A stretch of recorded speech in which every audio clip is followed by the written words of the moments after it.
T-Jude est l'esprit Agüeta Arroyo du Canal Bleu. Bonsoir. Comme d'habitude, mon équipe et moi, nous nous efforçons périodiquement de vous présenter un conte intéressant afin de vous offrir un moment de paix et de joie dans notre série Tim Tim Boisvette. Je suis Marcel Lochard et aujourd'hui, je vais vous raconter l'histoire.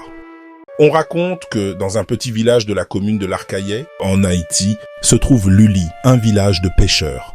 Dans la baie, là où la mer prend une couleur étrange, un bleu si profond qu'on dirait un secret, existe une zone lointaine que l'on surnomme le Canal Bleu. C'est, dit-on, un endroit protégé par un esprit marin ancien comme les marées. Manzé Sémérite, déesse des mers, marraine des Loa, Agüeta Arroyo. La petite histoire raconte que Gran Guitón, mambo de l'empereur Jean-Jacques Dessalines, savait l'interpeller pour lui lorsqu'il devait affronter les colons durant les révoltes contre les Français et les Espagnols, afin qu'elle détourne pour lui les bateaux des soldats étrangers qui viennent l'affronter. Après la mort de Gran Guitón, plus personne ne l'a servi. Un jour pourtant, un jeune pêcheur pauvre, T-Jude, qui n'avait jamais cru aux légendes des anciens, rencontra Manzé Sémérite en personne, qui lui proposa un pacte mystique. Ce jour-là, T-Jude sortit pêcher comme d'habitude. Il n'avait qu'une petite barque rafistolée, 3 filets troués et un crabe apprivoisé pour compagnie. Chaque jour, il luttait contre une mer qui lui donnait à peine de quoi vivre. Ce matin-là, alors qu'il devait recevoir l'appel mystique de la mer, une brise douce l'attira vers le large. Il se laissa guider et découvrit un couloir d'eau d'un bleu mystérieux qu'il n'avait jamais vu. À peine émerveillé, une grande vague se dressa, prit une forme humaine, et l'esprit du Canal Bleu apparut, les yeux brillants comme 2 lunes marines. Elle le salua. « Bonjour, monsieur T-Jude », surpris et effrayé par cette apparition. T-Jude répondit malgré sa frayeur. « Comment ça, tu connais mon nom ? Qui es-tu » La créature répondit. « Mon nom, c'est Manzé Sémérite. Je t'ai connu autrefois quand tu accompagnais Garçon Dessalines. Tu étais un guerrier valeureux, intrépide face au danger, mais surtout très honnête. Et quand tu es revenu au monde, j'ai accompagné ta mère dans ton accouchement forcé. Mes yeux sont toujours restés fixés sur toi, car une mission t'attend pour ce pays. Mais ce fardeau ne se porte pas sans de grands moyens. Je peux t'offrir les poissons d'or. Ils nourrissent, enrichissent et bénissent. Mais une seule règle, ne mens jamais. À personne, pas même à toi-même. Celui qui reçoit le pouvoir ne doit pas être un menteur. Pour m'interpeller, il faut passer par Général Agüeta Arroyo en chantant cette chanson qui m'en informera et j'agirai immédiatement. Agüeo, Agüe no lao meta Arroyo. Agüeo, Agüe no lao meta Arroyo. Meta Agüe soti nan la mer, l'al tire kono.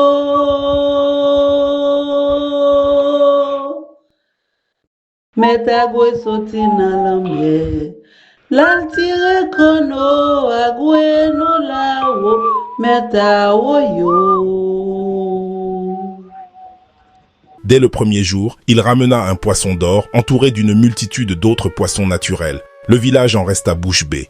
Avec les écailles en or du poisson vendu, il mangea enfin à sa faim.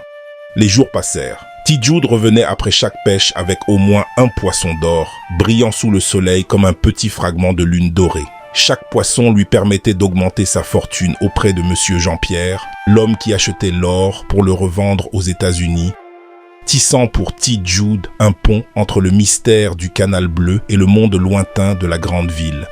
Malgré cette richesse naissante, T-Jude demeurait honnête et humble, portant dans son cœur la promesse faite à Manzé Sémérite, fidèle à sa parole jusqu'au dernier souffle de sa vie. Il resta discret, reconstruisit sa barque, aida sa mère et ses voisins. Petit à petit, la misère s'éloignait, mais les rumeurs circulaient et certains devinrent jaloux. Un soir, un négociant du marché le coinça. « Dis-moi ton coin de pêche, sinon je te fais passer pour un voleur. » Pris de peur, T-Jude mentit. À la petite anse rouge. À peine eut-il prononcé ces mots que le vent se coupa, la mer refroidit. L'esprit apparut, invisible, mais plus sombre qu'un nuage d'orage. « T-Jude, tu as menti. La vérité n'est pas un vêtement qu'on change selon l'humeur. La mer se referma. Les poissons d'or disparurent. Une fois blessé, la mer se retire. D'une vague ferme mais non violente, le canal bleu repoussa Tidjoud loin de son passage. Il retourna pêcher, mais la chance l'avait quitté. Même les poissons ordinaires le fuyaient. Alors il fit ce que peu d'hommes savent faire. Il avoua son mensonge au village, accepta les moqueries et choisit d'être honnête, quoi qu'il lui en coûte. Un soir, alors qu'il pêchait simplement, une petite vague bleutée caressa sa barque. Une voix murmura « Continue de porter la vérité, Tidjoud. La mer reconnaît les cœurs sincères. Le canal reviendra peut-être un jour. » Tidjoud sourit. On raconte qu'il ne devint pas riche par avidité, mais qu'il devint un homme respecté et aimé, car sa parole et son cœur restèrent intacts. Encore aujourd'hui, lorsque la lune brille fort sur la baie, certains jurent voir un éclair de bleu profond, comme si le canal bleu n'attendait qu'un cœur digne pour s'ouvrir à nouveau. Ce qu'il faut retenir comme leçon morale de l'histoire, c'est que la vérité pousse lentement, comme un arbre solide. Le mensonge coupe les racines d'un seul coup. Abonnez-vous avec nous, likez, partagez et faites-nous part de vos appréhensions. Bisous, à la prochaine.